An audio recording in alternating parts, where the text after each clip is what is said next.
হচ্ছে যে master already আমরা ইন্টারন্যাশনাল রটরডেম ফিল্ম ফেস্টিভ্যালে বিগ স্ক্রিন অ্যাওয়ার্ড উইন করেছি। দর্শক যারা হলে এসে দেখবেন তাদেরও ভালো লাগবে, কারণ সেখানে মানুষের গল্প আছে।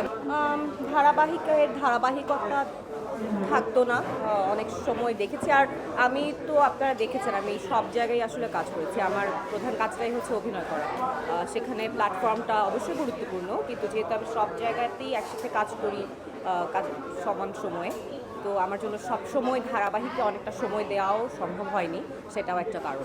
ভালো গল্প হলে ব্যাপারটা মানে আমি কীভাবে সিম্পল করে বলবো যে আমার কাজটা তো আসলে আমার অভিনয় নিয়ে দর্শকের কাছে পৌঁছানো, রাইট?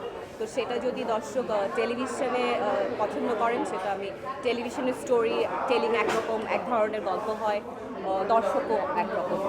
সিনেমায় যখন আমি কাজ করছি তখন সেখানকার গল্প, সেখানকার এনভায়রনমেন্ট, দর্শক আলাদা। তো আমি প্ল্যাটফর্ম ভেদে আমি পারফরমেন্স করতেই পছন্দ করি এবং দর্শকের কাছে পৌঁছাতে চাই।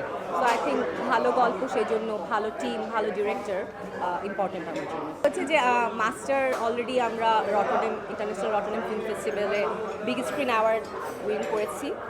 মাস্টার সামনে রিলিজ দেওয়া নিয়ে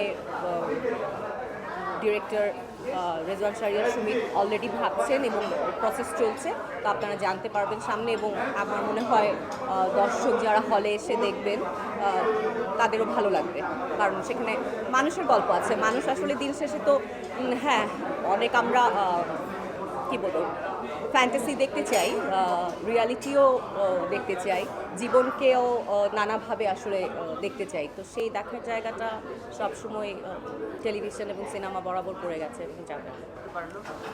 দ্যাট অথেন্টিসিটি, সোলফুলনেস, এবং এই যে একটা মোহগঞ্জ নামে একটা উপজেলার গল্প, এটা বৈশ্বিক হয়ে ওঠা, বৈশ্বিক রাজনীতির আসপেক্টে। তো আমার কাছে মনে হচ্ছে এগুলো দর্শক ওখানে এনজয় করেছেন। আফিয়া চরিত্রটা পুরোটা গল্পকে কানেক্ট করে। সবগুলো গল্প কম্পার্টমেন্ট ওয়াইজ আলাদা থাকে। আফিয়া চরিত্রটার কাছে এসে সবগুলো গল্প গোল হয়ে একসাথে একটা কানেকশন তৈরি হতে থাকে। সো আমার কাছে মনে হচ্ছে Afia is a very important character and main character এই সিনেমার। এবং তানিম নূরের সাথে কাজ করার আগের এক্সপিরিয়েন্স থেকে আমার এই টিমের সাথে আমি কাজ করতে চেয়েছি এবং আমার ভালো লেগেছে কাজ করতে। দেশে দেশে সবার সাথে দ্য নিউজ।